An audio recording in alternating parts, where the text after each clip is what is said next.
Hello students, सो अब इस video में हम देखने जा रहे हैं स्पीकिंग स्किल्स, राइट।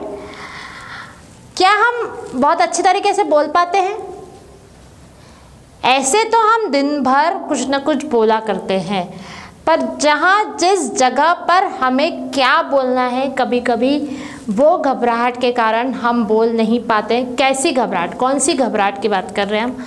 जैसे सपोज कर लीजिए, हमें किसी के सामने बोलने के लिए, एक प्रेजेंटेशन देने के लिए अगर हमें खड़ा किया जाता है, तो वहाँ हम भले ही एक दूसरी जगह पे बहुत अच्छा बोलते हैं, पर जब हम प्रेजेंटेशन देने कहीं स्टेज पर खड़े होते हैं तो वहाँ हमारे सामने बहुत सारी दिक्कतें होने लगती हैं।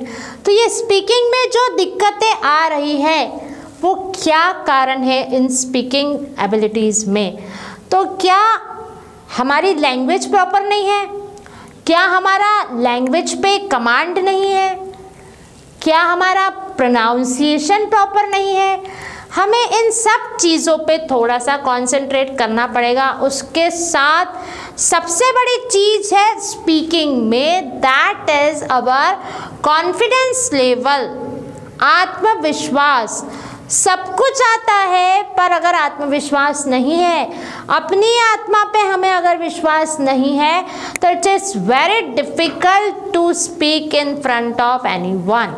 ओके बच्चों, तो यहाँ पर हम कुछ टिप्स ले रहे हैं for improving our speaking skills. Okay, so first one is use of templates और मिनिमल रिस्पॉन्सेस।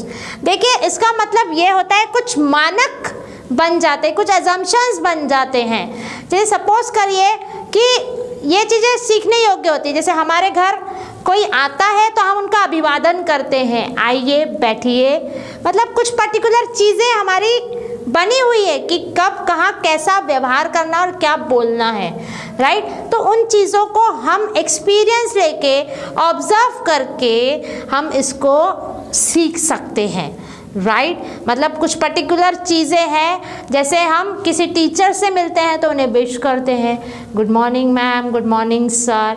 जो समय रहता है उस हिसाब से उनसे वार्तालाप करते हैं हम, राइट। तो ये कुछ चीज़ें, पर्टिकुलर चीज़ें बनी हुई रहती हैं, तो उनको फॉलो अप देना हमारा काम है। तो that's why use of templates और मिनिमल रिस्पॉन्स। ये मिनिमल रिस्पॉन्स होता है कि ये हमें देना ही होता है। कोई मिलता है तो हमें हाय बाय, और कोई हाय, और कोई जाता है तो हमें उन्हें बाय बोलना होता है, और अगले बार और आइए ऐसा बोलते हैं हम, राइट। तो ये पर्टिकुलर चीज़ें हम अपने मेंटर्स, हमारे पेरेंट्स, हमारे आजू बाजू के इन्वायरमेंट से सीख सकते हैं, right. Second one is following scripts. कुछ चीज़ें बनी हुई होती हैं, उन स्क्रिप्ट्स को हमें जो है फॉलो करना होता है, राइट।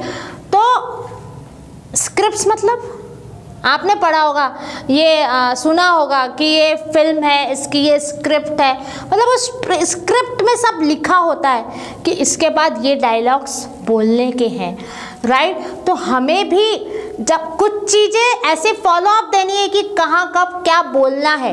कुछ चीज़ें हमने मतलब कुछ मिनिमल रिस्पॉन्सेस देखे, उसके बाद अब कुछ चीज़ें हमारे पास ऑलरेडी है हमारी स्क्रिप्ट में, उनको फॉलो अप देना है, right. And the last one is improving our linguistic proficiency. It means that हमें अपने बोलने में सबसे पहले तो हमारी लैंग्वेज में सुधार लाना है। दूसरी चीज़ हमें जो है क्या करना है, हमारे ग्रामर में सुधार लाना है, हमारे प्रोनाउंसिएशंस में सुधार लाना है। इन सब में सुधार लाएंगे तो हमारे जो फीलिंग्स जो रहती है वो अपने आप चेंज होती है, अपने सब्जेक्ट के प्रति, अपने स्पीकर मतलब अपने स्पीकिंग के प्रति। तो राइट, इन सब चीज़ों पे हमें काम करना है बच्चों। इसके लिए मैं आपको एक टिप देना चाहती हूँ, पर्सनल टिप, कि अगर स्पीकिंग को हमें सुधारना है तो हमें अपना वर्ड पावर जो है, शब्दकोश है, वो इम्प्रूव करना पड़ेगा। उसके लिए हम क्या कर सकते हैं? तो बच्चों, रोज़ 5 वर्ड्स, मतलब आज जैसे कोई सी भी तारीख है, आज की तारीख ऊपर डालिए, रोज़ 5 वर्ड इंग्लिश के विद देयर मीनिंग उस पेज पर लिखिए, और जो है रोज़ डेली उसको अपडेट करते जाइए। मतलब रोज़ 5 वर्ड, नए 5 वर्ड कहीं ना कहीं से ढूंढ करके आपको लिखने हैं। विथ मीनिंग और उसको याद करके समझ करके याद करने हैं, राइट। डेफिनेटली जब आपका वर्ड पावर बढ़ेगा तो आपकी स्पीकिंग स्किल्स अपने आप बढ़ने लगेगी। Thank you students.